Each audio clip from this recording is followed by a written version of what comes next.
শুভেচ্ছা জানাচ্ছি। কিন্তু এর ভিতরে দুঃখজনক খবর হচ্ছে যে ইরান এবং আমেরিকার মধ্যে আবার কিন্তু সীমিত পরিসরে সংঘর্ষ শুরু হয়েছে। এবং আমি এই মুহূর্তে যখন ভিডিওটা রেকর্ড করছি তখন খবর পাচ্ছি যে ইরান কুয়েতে মার্কিন ঘাঁটিতে ক্ষেপণাস্ত্র হামলা চালাচ্ছে। এর আগে আমেরিকা ইরানের বন্দর আব্বাস বিমানবন্দরে হামলা চালিয়েছে, তার জবাবে মূলত ইরান এই হামলা চালাচ্ছে। এদিকে গত রাতের ভিডিওতে আমি যেটা বলেছিলাম যে আমেরিকা ইরানের কাছে চুক্তির ব্যাপারে প্রাথমিক নথিপত্র পাঠিয়েছে। এর কিছুক্ষণ পরে প্রেসিডেন্ট ডোনাল্ড ট্রাম্প অস্বীকার করেছিলেন যে না, ইরানের মিডিয়াতে যে সমস্ত খবর প্রচার করা হচ্ছে তা ফেক এবং মিথ্যা, ভুয়া। টাইমস অফ ইসরায়েল বলছে যে মার্কিন প্রেসিডেন্ট ডোনাল্ড ট্রাম্প বলছেন ইরানের সাথে আলোচনায় তিনি সন্তুষ্ট নন। টাইমস অফ ইসরায়েল একথাও জানিয়েছে যে ডোনাল্ড ট্রাম্প কয়েকদিন আগে বলেছিলেন ইরানের সাথে চুক্তি আসন্ন, অর্থাৎ যে কোনো সময় চুক্তি হয়ে যাবে। এরপর এখন বলছেন তিনি ইরানের সাথে আলোচনায় সন্তুষ্ট নন। বিশ্লেষকরা এখানে প্রশ্ন তুলছেন যে আসলে ঘটনা কি।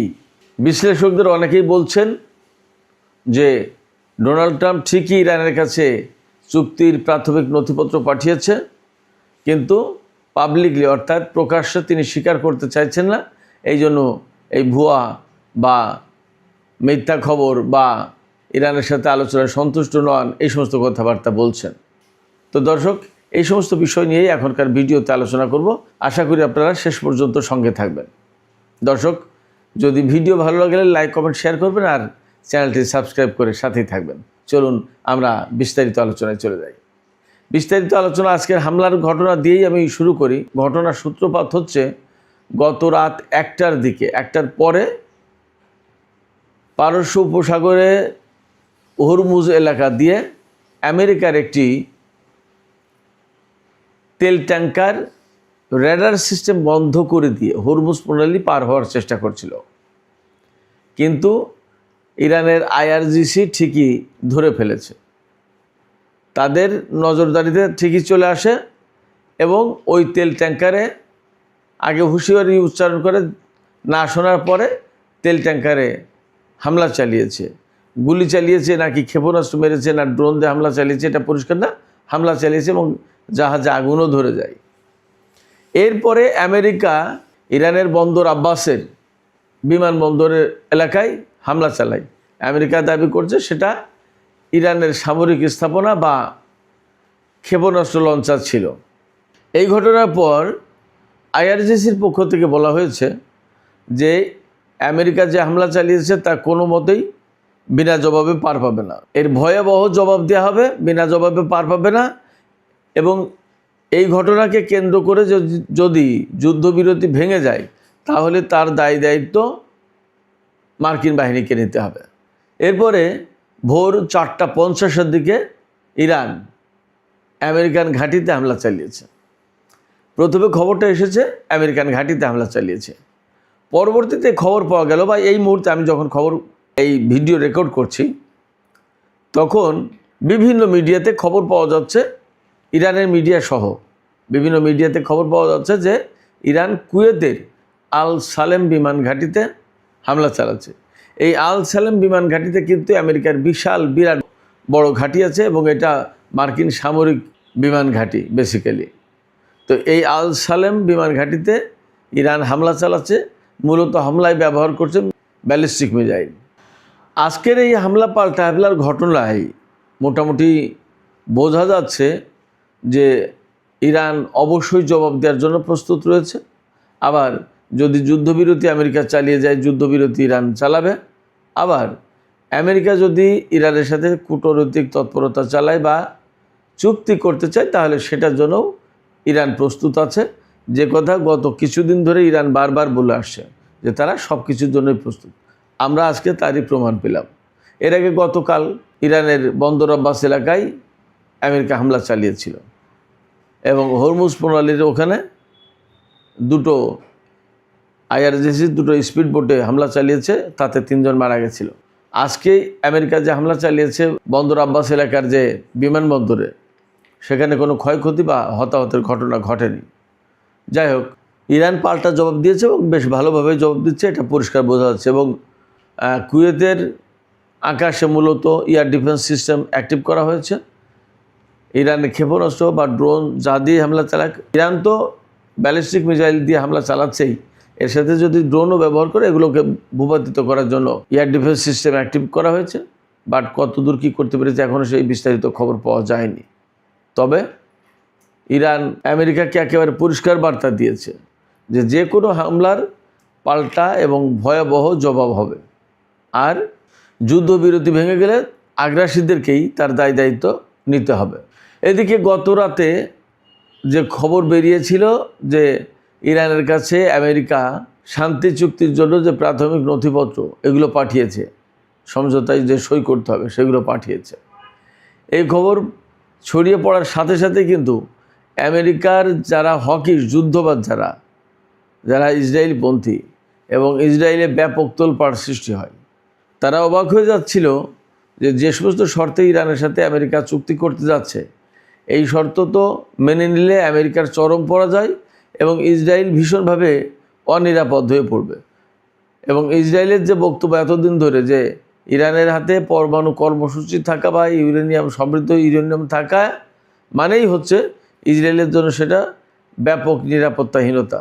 তো সেই সমস্ত সব কিছু থাকার পরেই তো আরও ইরানের কঠিন শর্ত মেনে আমেরিকা চুক্তি করতে যাচ্ছে। তাহলে এই চুক্তি কি ফল বয়ে আনবে এবং এটা তো বিপদের কারণ হবে। এরকম করে কথা বলার পর, রিয়াকশন আসার পর মূলত আমেরিকা বা প্রেসিডেন্ট ডোনাল্ড ট্রাম্প তাৎক্ষণিকভাবে বিবৃতি দেন যে ইরানের মিডিয়াতে যে খবর প্রচার হয়েছে এটা ভুয়া খবর, ফেক নিউজ, এটা প্রকৃতপক্ষে সত্য না, আমরা ইরানের সাথে এখনই কোনো চুক্তির কথা ভাবছি না। পরবর্তীতে তিনি এমন কথাও বলেছেন, টাইমস অফ ইসরায়েলে খবর এসেছে যে ইরানের সাথে আমেরিকার যে আলোচনা হয়েছে তাতে ডোনাল্ড ট্রাম্প সন্তুষ্ট না।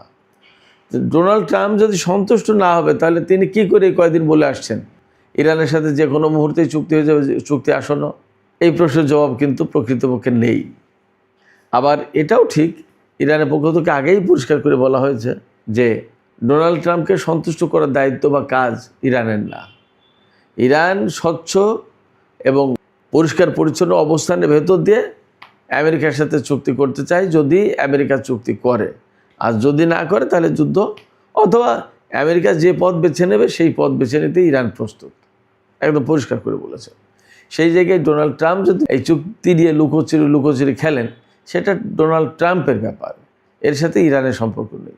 ইরানের সাথে তার আলোচনা হয়েছে এবং খুব কাছাকাছি চুক্তি, এই কারণেই এত কিছু।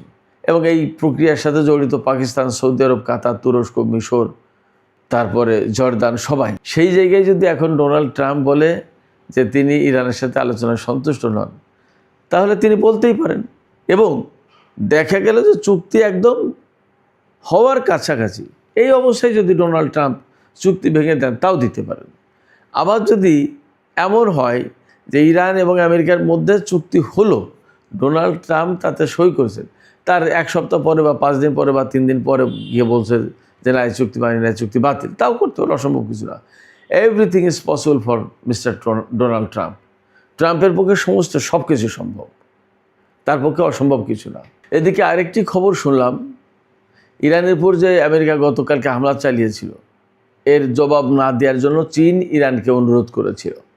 আমি জানি না কেন চীন অনুরোধ করেছে, তবে আমি ধারণা করি যে একটা চুক্তির সম্ভাবনা যদি থেকে থাকে তাহলে যুদ্ধ করার প্রয়োজনে, কারণ এই চুক্তির ভেতর দিয়েই আমেরিকার পরাজয় একদম চরমভাবে প্রতিষ্ঠা হয়ে যাবে। অর্থাৎ পরাজয়ের কফিনে একবার শেষ পেরে ঠুকে দেওয়া হবে যদি চুক্তি হয়। তো যদি চুক্তি হয় তাহলে আর যুদ্ধ করার দরকার কি? হয়তো চীনের অবস্থানটা এমন হতে পারে। এবং ইরানও অনেকটা ধৈর্য ধরেছিল, কিন্তু আজকে যখন হরমুজ প্রণালী দিয়ে তারা ইরানের অথরিটিকে ইগনোর করে জাহাজ ভরে তেল নিয়ে যাচ্ছে, তখন কিন্তু ইরান সেটাকে ছাড়েনি। এখানে না ছাড়ার পেছনে মূলত দুটো কারণ। একটা হচ্ছে যে হরমুজে অবরোধ ইরানও দিয়েছে, আমেরিকাও দিয়েছে। ইরানের অবরোধ অমান্য করে মার্কিন জাহাজ চলে যাবে, আর মার্কিন অমান্য করে ইরানের জাহাজ চলতে পারবে না, সেটা তো হতে পারে না। এই জন্য এই কাজ করলো। এছাড়া আরেকটা ঘটনা আছে। এই আজকে আমরা যখন কথা বলছি তখন তার কিছুক্ষণ আগে খবর পেলাম যে হরমুজ প্রণালী ম্যানেজমেন্টের জন্য ইরান যে অথরিটি তৈরি করেছে, যে কর্তৃপক্ষ বা একটা কমিটি বা একটা টাস্ক ফোর্স গঠন করেছে, এই কমিটি বা এই ম্যানেজমেন্ট অথরিটির উপরে আমেরিকা নিষেধাজ্ঞা দিয়েছে। আপনি চিন্তা করেন, অর্থাৎ ইরানের এমন কোনো জায়গা নেই, ব্যক্তি নেই, প্রতিষ্ঠান নেই, কোম্পানি নেই যার উপর নিষেধাজ্ঞা নেই। ব্যাপারটা এরকম। তো এটা স্বাভাবিকভাবে ইরানের তাতে মেজাজ খারাপ হতেই পারে, কারণ যে দেশের সাথে চুক্তি হয়ে যাচ্ছে, তারা কাগজপত্র পাঠিয়েছে, এরপরে যদি ইরানের কোনো অথরিটির উপর বা প্রতিষ্ঠানের উপর তারা নিষেধাজ্ঞা দেয়, তাহলে সেটা আসলে গ্রহণ করা যায় না। ইরান আমেরিকার ওই জাহাজের উপর হামলা চালিয়েছে, আরও যে কারণ, তার সাথে এটাও আর একটা কারণ যে ইরানের উপর তারা এই আজকেও নিষেধাজ্ঞা আরোপ করলো। সুপ্রিয় দর্শক, এখনকার আলোচনা শেষ করব। আলোচনার শেষ পর্যায়ে আপনাদেরকে ছোট্ট একটু খবর জানিয়ে রাখি। লেবাননের পরিস্থিতি ভয়াবহ করে তুলেছে ইসরায়েল। অবশ্য লেবাননের যোদ্ধা গোষ্ঠী যারা, তারাও ইসরায়েলকে প্রচণ্ড জবাব দিচ্ছে এবং গত কয়েকদিনে ইসরায়েলের অনেক সেনা মারাও গেছে। আর একের পর এক ট্যাঙ্ক তো তারা ধ্বংস করছে লেবাননের যোদ্ধা গোষ্ঠী, বিশেষ করে নতুন ধরনের যে ড্রোন, সেই ড্রোন ব্যবহার করে। ইসরায়েলেও সেখানে হিমশিম খাচ্ছে। তবে ইসরায়েল যেহেতু বিমান হামলা চালায়, সেক্ষেত্রে দক্ষিণ লেবাননের বিভিন্ন শহরে, তাইরে শহর থেকে শুরু করে বিভিন্ন শহরে আজকে প্রচণ্ড রকমের হামলা হয়েছে। ঈদের জামাতে তুরস্কের প্রেসিডেন্ট রজব তাইয়িপ এরদোগান ইসরায়েলের প্রধানমন্ত্রী বেনিয়ামিন নেতানিয়াহুর বিরুদ্ধে বেশ কড়া বক্তব্য রেখেছেন।